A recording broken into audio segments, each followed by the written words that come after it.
السلام علیکم ورحمۃ اللہ وبرکاتہ ان الحمد للہ والصلاۃ والسلام علی رسول اللہ وعلی آلہ وصحبہ ومن والہ بعد۔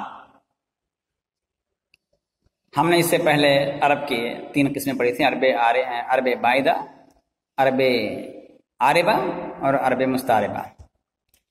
ہم نے ابراہیم علیہ السلام کی یہ نسل کس قسم سے تعلق رکھتی ہے وہ پڑھا تھا۔ آج آگے پڑھتے ہیں۔ بسم اللہ الرحمن الرحیم۔ ابراہیم علیہ السلام کی نسل یعنی ان کے اولاد و افاد وغیرہ، بیٹے پوتے پڑ پوتے وغیرہ۔ تو آدم علیہ السلام کی اولاد میں مشہور پیغمبر نوح علیہ السلام گزرے۔ نوح علیہ السلام کی اولاد میں ابراہیم علیہ السلام سب سے بڑے پیغمبر ہوئے۔ یہ عراق کے ملک میں پیدا ہوئے۔ کہاں پہ پیدا ہوئے؟ عراق میں، اور وہیں بڑھے اور جوان ہوئے۔ یہ عراق کے ایک جگہ ار ہے، وہاں پر وہ پیدا ہوئے تھے۔ اس وقت عراق کے لوگ چاند، سورج اور ستاروں کی پوجا کرتے تھے۔ ابراہیم علیہ السلام نے جب یہ دیکھا تو دل میں غور کیا کہ کیا یہ ستارے رب ہو سکتے ہیں؟ میں نے آپ کو پہلے بھی بتایا تھا، آج پھر سے بتا رہا ہوں کہ اللہ تعالیٰ کو خدا کہنا درست نہیں ہے۔ ایک پرانی کتاب ہے، اور اب جب علم کی روشنی پھیلی ہے اور جدید تحقیقات سامنے آئی ہیں تو اس موقع پر یہ استعمال کم ہو گیا ہے، پہلے زیادہ استعمال ہوتا تھا۔ تو بہرحال کہ کیا یہ دل میں غور کیا کہ کیا ستارے رب ہو سکتے ہیں، معبود ہو سکتے ہیں؟ لیکن جیسے رات ختم ہو کر صبح کا تڑکا ہونے لگا، یعنی صبح کی روشنی ظاہر ہونے لگی، اجالا ہونے لگا، ستارے جھلملانے لگے، ٹمٹمانے لگے، اور جب سورج نکل آیا تو وہ بالکل نگاہوں سے اجل، سب ختم، ایک بھی ستارہ نظر نہیں آیا۔ ہوتا ہے، آپ نے بھی دیکھا ہوگا، نہیں دیکھا تو غور کر لیجیے گا۔ بھی یہ دیکھ کر وہ پکار اٹھے کہ ایسی فانی ہستیوں سے تو میں دل نہیں لگاتا، کہ یہ کیا ہے جو خود مٹ جائے، جس کا وجود نہ رہ جائے، وہ رب کیسے ہو سکتا ہے؟ پھر رات آئی اور چاند پر نظر پڑی تو خیال کیا کہ شاید اس کی روشنی میں رب کا جلوہ ہو۔ لیکن جب وہ بھی ڈوب گیا تو بول اٹھے کہ میرے پروردگار نے اگر مجھے راہ نہ دکھائی تو مجھے سچائی کا راستہ کبھی نہ مل سکے گا۔ یہ غور و فکر چل رہا۔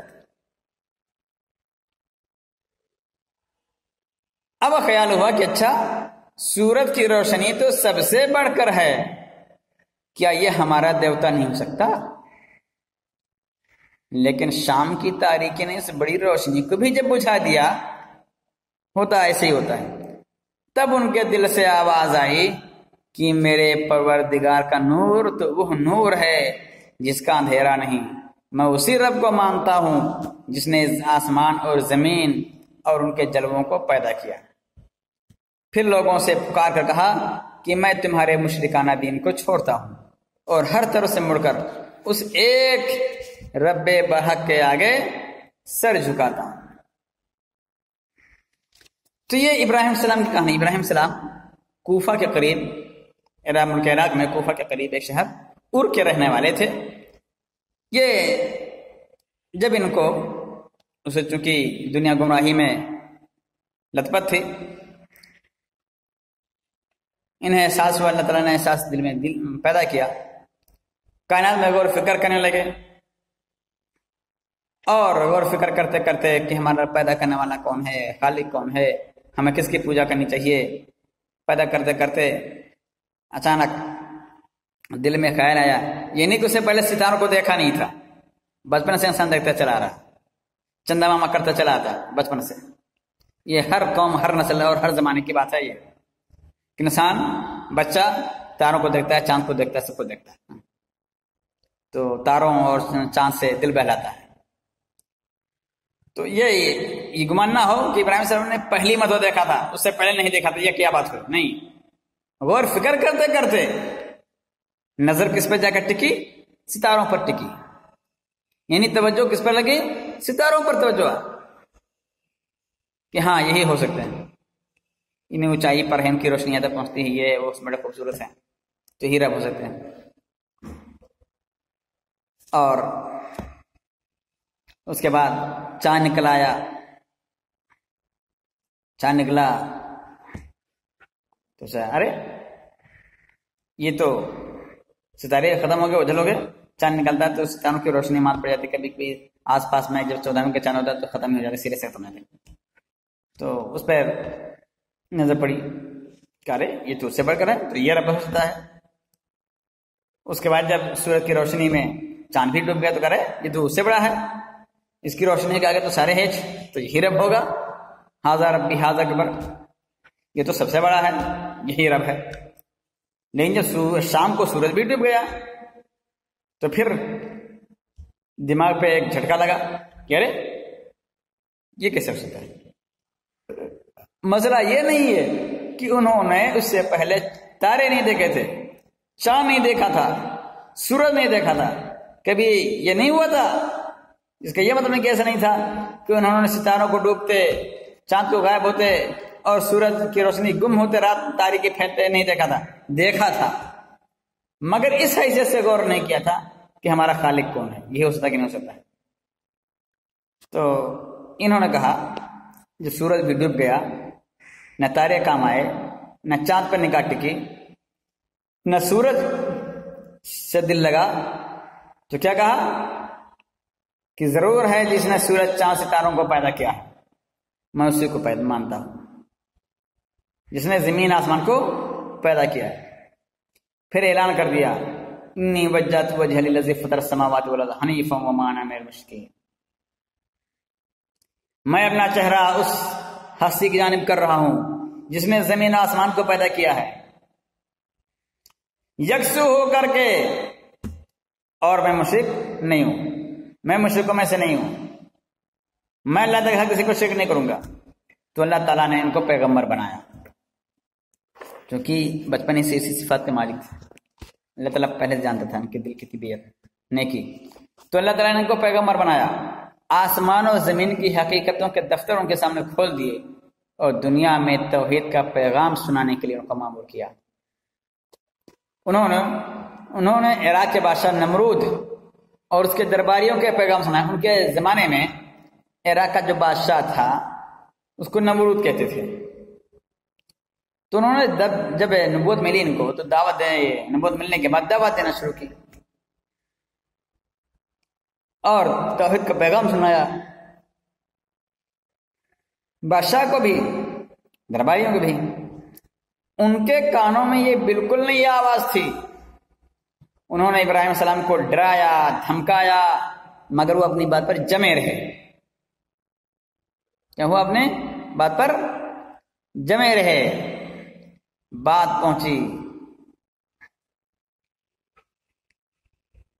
یہاں تک کہ ایک دن موقع پا کر کے یہ جھگڑے بڑھتے رہے، ایک دن موقع پا کر کے ان کے بت خانے میں جا کر ان کی پتھر کی مورتیوں کو توڑ پھوڑ کر رکھ دیا کہ چلو اگر یہ رب ہیں، یہ پتھر کی مورتیاں اگر نفع نقصان کے مالک ہیں تو بچائیں خود کو، اگر یہ قابل پرستش ہیں تو بچائیں اپنے آپ کو۔ تو یہ دیکھ کر جب ہنگامہ زیادہ بڑھ گیا، یہ میلے کا دن تھا، جب لوگ واپس آئے اور اپنے بتخانوں میں مورتوں کو ٹوٹا پھوٹا دیکھا تو ہنگامہ مچ گیا، ارے کس نے کیا؟ دونوں کہنے کہ ارے وہی نوجوان لڑکا ہے جس کو لوگ ابراہیم کہتے ہیں، وہی ان کی برائی کیا کرتا ہے، اسی نے کیا ہوگا۔ چنانچہ بلایا گیا، جواب طلبی ہوئی، اور یہ کتاب ترکی بڑے اختصار میں لکھی ہے اس لیے اشارہ کیا ہے بس واقعہ کہنے، اور اس پر انہوں نے کہا کہ دیکھو یہ کلہاڑی تو بڑے میاں جو بڑا تھا اسی کے گردن میں ٹانگ دیا تھا انہوں نے، کہا ارے بڑے میاں تو کلہاڑی لے کے بیٹھے، انہوں نے توڑا ہوگا، ان سے پوچھ لو اگر یہ بولتے ہو۔ اس موقع پر انہوں نے کہا تم تو جانتے ہو کہ یہ تو بولتے نہیں۔ ابراہیم علیہ السلام اسی موقع کے تاڑ میں تھے، کہے بیٹھے کہ ارے جب تم جانتے ہو یہ بول نہیں پاتے، جب تمہیں پتا ہے یہ سن نہیں سکتے، جب تمہیں پتا ہے یہ نفع نقصان کے مالک نہیں ہیں، یہ اپنے آپ کو نہیں بچا سکتے، تو پوجا کیوں کرتے ہو؟ توحید کی دعوت دے دی۔ اس موقع پر ان کی زبانیں گونگ ہو گئیں، لیکن جذبات کا مسئلہ تھا، آستھا کا مسئلہ تھا، حق و انصاف کی بات نہیں تھی۔ یہ آج کل ہمارے یہاں چلتا ہے، آستھا آ جائے، چاہے انصاف کا خون ہو جائے، پوری انصاف کی پوری تاریخ چاہے داغدار ہو جائے، آستھا پہ آنچ نہیں آنی چاہیے۔ تو آستھا پہ آنچ آ رہی تھی ان کے، تو لاجواب ہونے کے باوجود، یہ جاننے کے باوجود کہ یہ بت بولتے نہیں، یہ بت سنتے نہیں، ان کے اوپر جو پرساد چڑھایا جاتا ہے، جو دودھ مالا اور دودھ اور پھل اور مٹھائیاں رکھی جاتی ہیں، اس کو یہ کھا نہیں سکتے، اس کو تو پجاری ہٹ جاتا ہے، پورا ڈکار تک نہیں لیتا۔ ہاں، یہ روپے، پیسے، دودھ، پھل، مٹھائیاں اور جتنی ساری چیزیں ہوتی ہیں، ہیرے جواہرات، جس طرح سے امیر غریب رہتے ہیں، سب تو ڈکار جاتا ہے، وہ کیا کہتے ہیں، پجاری۔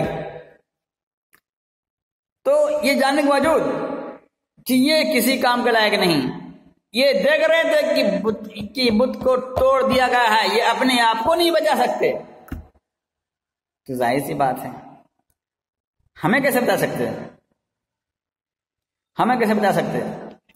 تو ہنگامہ بڑھا، شکایت کی بادشاہ کے پاس۔ تو یہ دیکھ کر بادشاہ نے ان کے لیے سزا تجویز کی کہ آگ کے علاوہ میں ڈال کر جلا دی جائیں۔ جرم بھی بڑا تھا، بت توڑا تھا، تو آگ کے علاوہ میں خوب تیز آگ جلائی گئی۔ یہ امتحان کا موقع تھا، زندہ کسی آئے انسان کو آگ میں جلا دینا بڑا امتحان تھا، اور اس میں ابراہیم علیہ السلام جیسے ایمانی کی ضرورت تھی۔ یہ امتحان کا موقع تھا، آزمائش کا موقع تھا، اور ابراہیم علیہ السلام یہاں بھی ثابت قدم رہے، ان کی ثابت قدمی کا وہی حال تھا۔ ادھر ان کا آگ میں پڑنا تھا کہ آگ بجھ کر ان کی جان کی سلامتی کا سامان بن گئی۔ کیا کہا اللہ تعالیٰ نے؟ قُلْنَا يَا نَارُ كُونِي بَرْدًا وَسَلَامًا عَلَىٰ إِبْرَاهِيمَ، اے آگ تو ٹھنڈی ہو جا، اور دیکھ بہت ذرا ٹھنڈی مت ہونا۔ یا نارو کونی بردوں و سلامان، اے آگ تو ٹھنڈی ہو جا اور سلامتی والی ہو جا ابراہیم السلام کے لیے، تو ٹھنڈک سے بھی نقصان نہیں پہنچنا چاہیے۔ اللہ تعالیٰ کا حکم ہوا، مخلوق، یہ آگ بھی اللہ تعالیٰ کے مخلوق ہے، اس کے تابع حکم کے، چنانچہ ابراہیم السلام سلامت نکل آئے۔ پوری لکڑیاں جلنے کے بعد، آگ فوراً بجھی نہیں تھی، پوری لکڑیاں جل گئیں، ابراہیم السلام بیچ میں بیٹھے رہ گئے، نکل آئے زندہ۔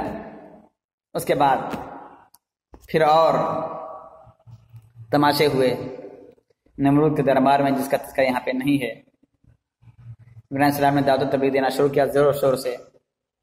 بات آئی کہ ہمارا رب وہ ہے جو مارتا جلاتا ہے، ہمارا رب وہ فلاں کام کرتا ہے، فلاں کام کرتا ہے، فلاں اختیار کا مالک ہے۔ بالآخر نمرود نے بلا لیا اپنے دربار میں، براہ راست دربار میں کچھ ان کے باپ ابراہیم السلام کے والد، یہ بہت بڑا پجاری تھا، درباری، بہت بڑا درباری، کاہن اعظم تھا پورے قوم کا، اسی کے بت پورے ملک میں چلتے تھے، بکتے تھے۔ تو بلایا گیا، پوچھا تمہارا رب کون ہے؟ کہا ربی الذی یحیی و یمیت، میرا تو وہ ہے جو زندہ کرتا، مارتا ہے، جلاتا ہے۔ اس نے کہ بھی کیا خوب مذاق کیا، عقل پہ پردے پڑے ہوئے تھے۔ دو قیدیوں کو بلایا، ایک بے گناہ تھا اس کو مار دیا، دوسرا مجرم تھا اس کو چھوڑ دیا۔ کہا دیکھو میرے اختیار میں بھی موت و زندگی ہے، میں جس کو چاہوں مار دوں، جس کو چاہوں چھوڑ دوں۔ ابراہیم السلام نے کہا یہ تو موٹے دماغ کا آدمی ہے، یہ بات نہیں بنے گی اس سے۔ چنانچہ انہوں نے کہا فَإِنَّ اللَّهَ يَأْتِي بِالشَّمْسِ مِنَ الْمَشْرِقِ فَأْتِ بِهَا مِنَ الْمَغْرِبِ، کہ ہمارا رب وہ ہے جو سورج کو مشرق سے نکالتا ہے، جب تم نہیں تھے تبھی سورج مشرق سے نکل رہا تھا، آج مت کہنا کہ تم آج نکل رہے ہو، تمہاری پیدائش نہیں ہوئی تھی تبھی سورج مشرق سے نکل رہا تھا اور مغرب میں ڈوبتا ہے، تم مغرب سے نکال دو۔ فَبُہِتَ الَّذِي كَفَرَ، تو نمرود اس وقت ہکا بکا رہ گیا، کچھ بات پڑھ لینا پڑے کہ کیا جواب دے۔ بالآخر نہ بتائی کہ ملک سے نکلنے کا حکم دے دیا، نکل جاؤ ہمارے ملک سے۔ چنانچہ ابراہیم علیہ السلام کہتے ہیں اب ابراہیم علیہ السلام نے یہاں سے شام اور مصر کے ملکوں کی طرف رخ کیا اور وہاں کے بادشاہوں کو توحید، تو یعنی رب کو ایک ماننا اور ایک کہنا، تو توحید کا آواز سنایا۔ اور جب کہیں یہ آواز نہ سنی گئی تو عرب کے صوبہ حجاز میں چلے آئے۔ اللہ تعالیٰ نے ابراہیم علیہ السلام کو 2 بیٹے دیے، بڑے کا نام اسماعیل علیہ السلام اور چھوٹے کا نام اسحاق علیہ السلام رکھا۔ یہ دونوں نبی تھے۔ اسحاق علیہ السلام کو شام کے ملک میں اور اسماعیل علیہ السلام کو حجاز میں آباد کیا۔ اسماعیل علیہ السلام کی والدہ کا نام کتاب میں موجود نہیں ہے، میں بتا دیتا ہوں۔ ابراہیم اسماعیل علیہ السلام کی والدہ کا نام ہاجرہ ہے اور اسحاق علیہ السلام کی والدہ کا نام سارہ ہے۔ تو کعبہ کہتے ہیں حجاز کا ملک ان دونوں آباد نہ تھا۔ ابراہیم علیہ السلام نے آزمائش کا اور سامنا کیا تھا۔ جب یہ پیدا ہوئے تو حکم ہوا کہ ان کو حجاز کی وادی میں چھوڑاؤ۔ چنانچہ ابراہیم علیہ السلام چھوٹے سے شیر خوار بچے کے عالم میں، بالکل بچے سے تھے، دودھ پیتے بچے تھے، ان کی ماں کو یعنی ہاجرہ علیہ السلام کو اور اسماعیل علیہ السلام کو لا کر کے مکہ میں جہاں اس وقت کعبہ ہے وہاں پہ چھوڑ دیا اور چلے گئے واپس۔ پھر رفتہ رفتہ دوسرا قبیلہ اس نے یہاں پہ زندگی کے آثار دیکھے، آبادی کے آثار دیکھے، تو وہ بھی آ کر کے آباد ہو گئے اجازت سے، قبیلہ رہنے لگا۔ تو حجاز کا ملک ان دونوں آباد نہ تھا، مگر شام اور یمن کے ملک بہت آباد تھے۔ شام سے یمن کو اور یمن سے شام کو جو بیوپاری اور سوداگر آتے جاتے وہ حجاز ہی کے راستے سے آتے جاتے تھے، اسی لیے حجاز میں آنے جانے والے سوداگروں کا تانتا لگا رہتا تھا، لائن لگی رہتی تھی۔ ابراہیم علیہ السلام کو اللہ کا حکم ہوا کہ اسی حجاز کی زمین میں ایک مقام پر ہماری عبادت کرنے اور نماز پڑھنے کے لیے ایک گھر بناؤ۔ چنانچہ اسماعیل علیہ السلام اور ابراہیم علیہ السلام نے مل کر اس گھر کو بنا کر کھڑا کیا، اس کا نام کعبہ اور بیت اللہ یعنی اللہ کا گھر رکھا گیا۔ کہتے ہیں اسماعیل علیہ السلام کا گھرانہ، اللہ تعالیٰ نے اپنے اس گھر کو بزرگی بخشی، عزت بخشی، اور ابراہیم علیہ السلام کو حکم دیا کہ اس گھر کی خدمت کے لیے اپنے لڑکے اسماعیل علیہ السلام کو اس مقام پر آباد کرو۔ ابراہیم علیہ السلام نے ایسا ہی کیا، اسماعیل علیہ السلام کی اولاد بھی یہیں رہنے لگی اور اس مقام کا نام کیا رکھا گیا؟ مکہ رکھا گیا۔ تو یہ پوری تفصیل ہے۔ آج کل عید الاضحیٰ کا موسم آ رہا ہے، مہینہ آ رہا ہے اور 1 مہینے کے بعد عید الاضحیٰ ہے، تو اس موقع پر آپ نے خطبہ جمعہ میں ابراہیم علیہ السلام کی کہانی پوری تفصیل سے سنی ہوگی یا سن رہے ہوں گے۔ اگر تک نہ سنا ہوگا تو آگے سنیں گے، تو زیادہ طویل بحث میں نہ جاتے ہوئے اسی پہ اختصار کرتے ہیں اور کتاب کو مختصراً پڑھتے ہیں۔ آج کے دن بس نہیں، باقی انشاءاللہ کل اور پڑھیں گے۔ وآخر دعوانا الحمدللہ رب العالمین۔ السلام علیکم ورحمۃ اللہ وبرکاتہ۔